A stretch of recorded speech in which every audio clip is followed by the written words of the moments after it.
Hi everyone, it's Tracy from Becoming Temperance, and I have a new deck that I need to show you. This is the Hush Tarot that just got released by US Games, and it's by Jeremy Hush. US Games has been posting a few images of these cards on their Instagram and on Facebook, and it captivated me so much that I had to order it. So Thursday, I ordered it directly from US Games. It's not available yet through your mass market outlets, but it will be very soon, I'm sure. But I just so loved the look of the artwork on this deck and how it was portraying the cards that I saw that I just had to go ahead and get it. So I haven't even taken the plastic off. Let's do that first.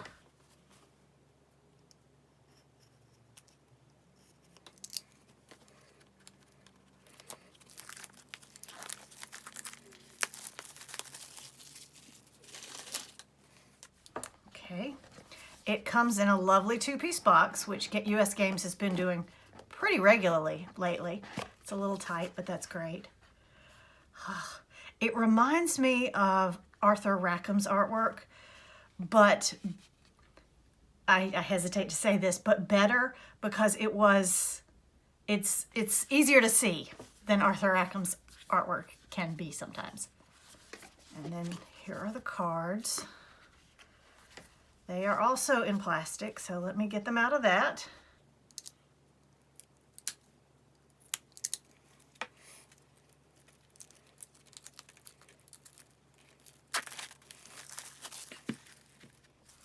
Okay, I'm going to compare them to a standard tarot deck size.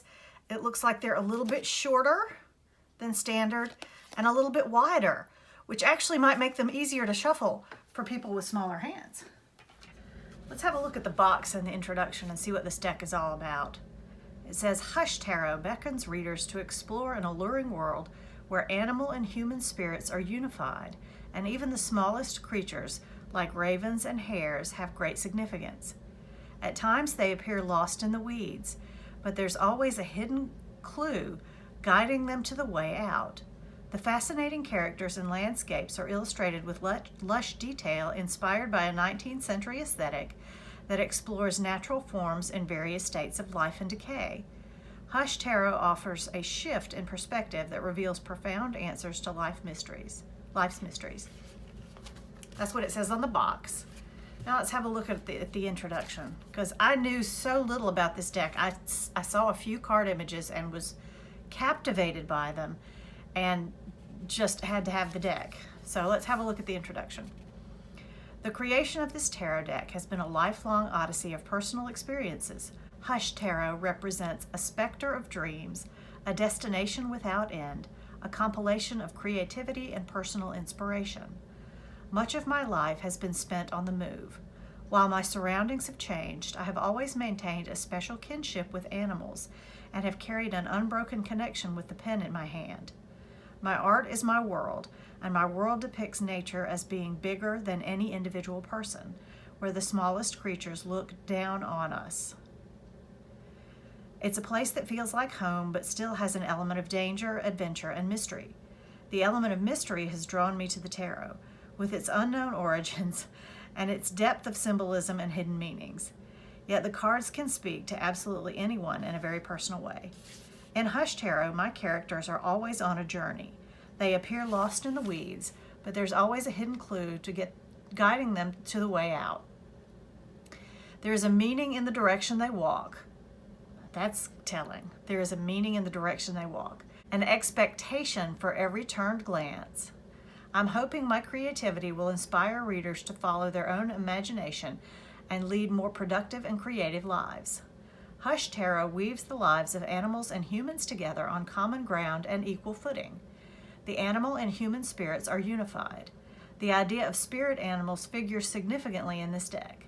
They act as guides with characteristics that we all relate to. The smallest creature can have the largest impact. The greatest question can be answered by the slightest shift in perspective. Tarot is a piece of history that has endured through the ages. As the world grew and changed, tarot has survived and has been interpreted by artists of all kinds. It has been a lifelong dream of mine to be a part of this legacy. Okay, cool. And we do have a few spreads in the back and about the artist Jeremy Hush. So there you go. Now let's have a look at the cards. All right. We start with the Fool. I am going to read from the book for the Fool because it does give me a little bit more than I was maybe expecting about why the Fool is a ferret. So it says, upright, mischievous, bold, out of step, an adventurous spirit, carefree and open to new experiences. The ferret is known for its curiosity and playful temperament, which can sometimes be considered mischievous. Moths use their turbulent flight to evade predators. So I think we have some moths. Yep, moth. Their erratic moves can help avoid danger. Also, as a matter of disguise, they are a reminder to be aware that you could be hiding from yourself. And then it has a reverse meaning, poor decision-making, carelessness, being open to risks. The ferret has excellent night sight, but he is easily distracted. A glance over the shoulder leaves you blind to obstacles ahead. Just as the moth may be proficient in its own manner of flight, the object it most desires is often just a flame, its end. Be mindful in your decision-making. Some actions have lasting effects. So that's the entirety of the entry for the Fool. And that's a really interesting concept and an interesting way to go. So now let's focus more on the cards.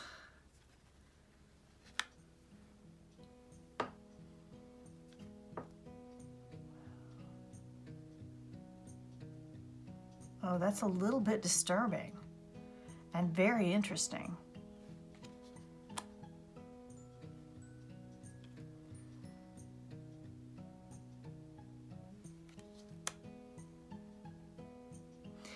A little bit like the pagan otherworlds where they're all wearing animal heads.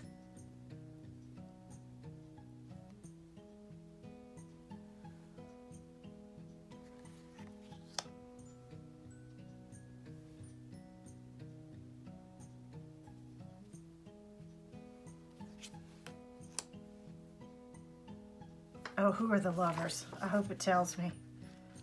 Y'all are probably screaming at the screen. I know exactly who they are. Shiva and Parvati. Okay.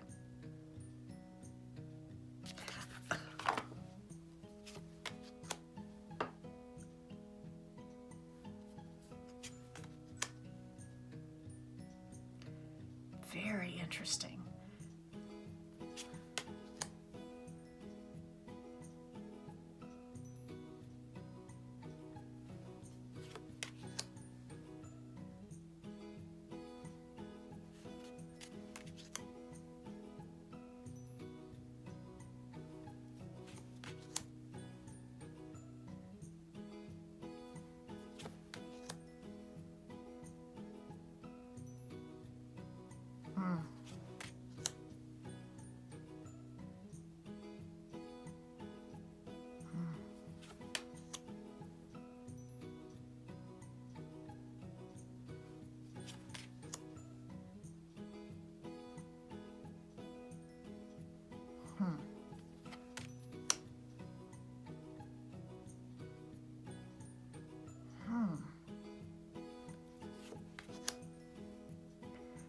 Wow.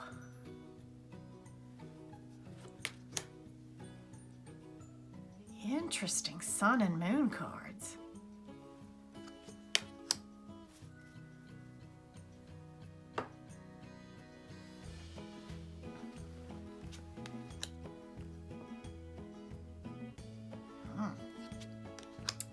And this is the Ace of Cups. A lot of skulls. A lot of skulls in this deck. A lot of bones in general. This is just fascinating.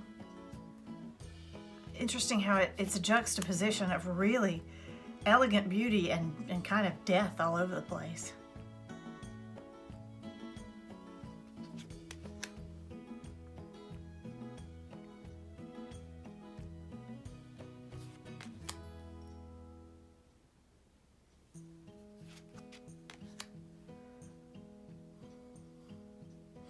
My brain immediately went to Watership Down.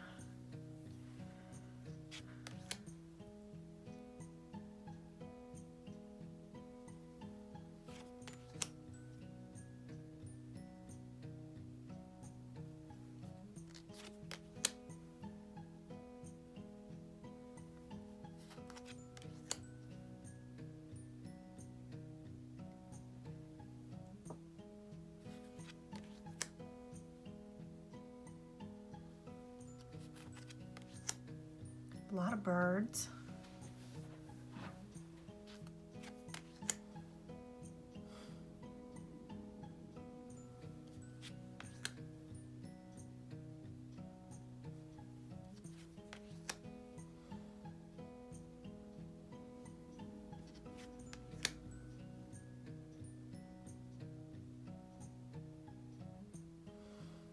Interesting.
And we're moving into the pentacles or the coins.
And the wands.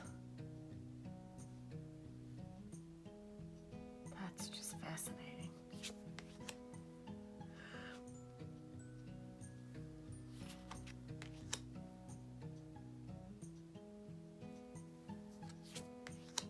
Oh, these look like spears.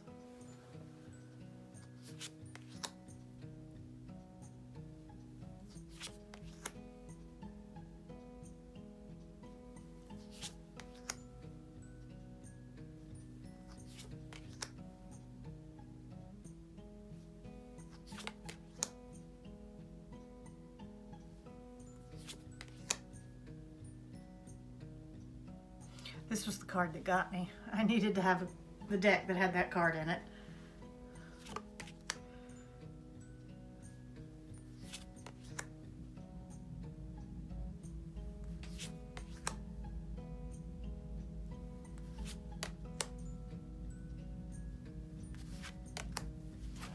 One thing I will point out is that it is kind of hard to tell the swords and the wands apart because well, the swords are swords, but once we get them all mixed up, the wands are actually spears, and the little symbol that's used at the top is quite similar. It's just a matter of getting familiar with the deck. Let's see how it shuffles.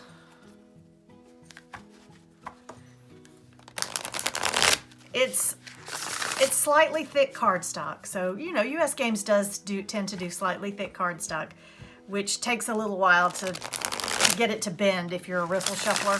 like me, but it's a really nice size, being a tad shorter. So I can riffle shuffle it. I would call it a semi-gloss.